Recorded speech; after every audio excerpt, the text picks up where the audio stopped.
nakapag-ano po kami ng mabilis na pagkilos. Naalagaan namin kung yung mga anak ko po na pati yung sa pagdarasal, pati yung sa pagkain ng walang binibiling mga katulad mga bitchin, mga ganun. Sa kalinisan po, sa pagpapakain, maganda naman po yung naging resulta. Dati na magaan siya, dati na hindi pa siya gaanong kumakain, ngayon malakas ng kumain, tapos bumigat na rin po siya.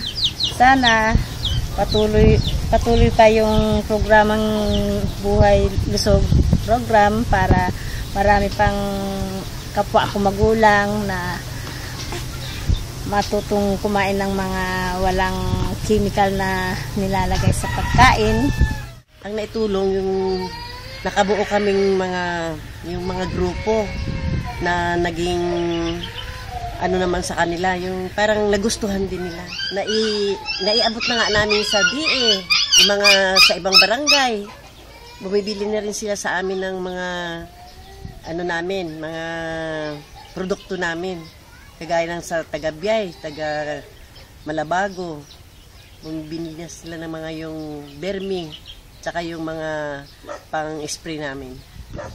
Sana patuloy nila kaming bigyang suporta para lalo pa naming maikalat ang namin sa buong barangay namin. Kasi iilan pa lang nga yung mga na tutulungan. Gusto namin maipaabot pa sa iba yung mga kahit na yung mga hindi aktibo, kung nakikita nila na marami kaming produktong na papakinabangan, maaakit sila.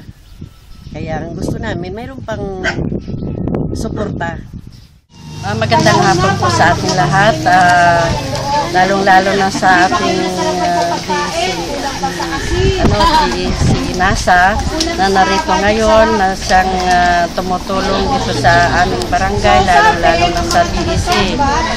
So, kami po ay labis na nagpapasalamat po sa inyo sa napakalaking tulong para sa aming barangay, lalong-lalo na dito sa proyekto ng aming DEC, sa mga gastusin, mga materyales at mga livelihood project po namin dito sa BEC. Maraming salamat po.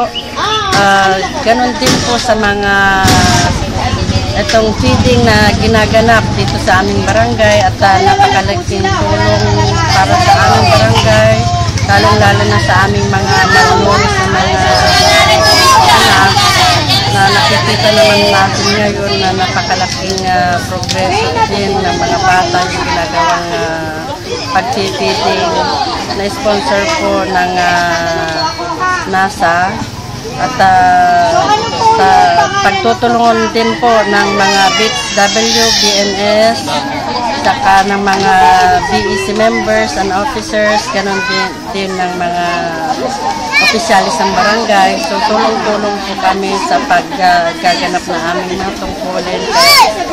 Maraming salamat po sa mga tulong na binibigay mo sa amin.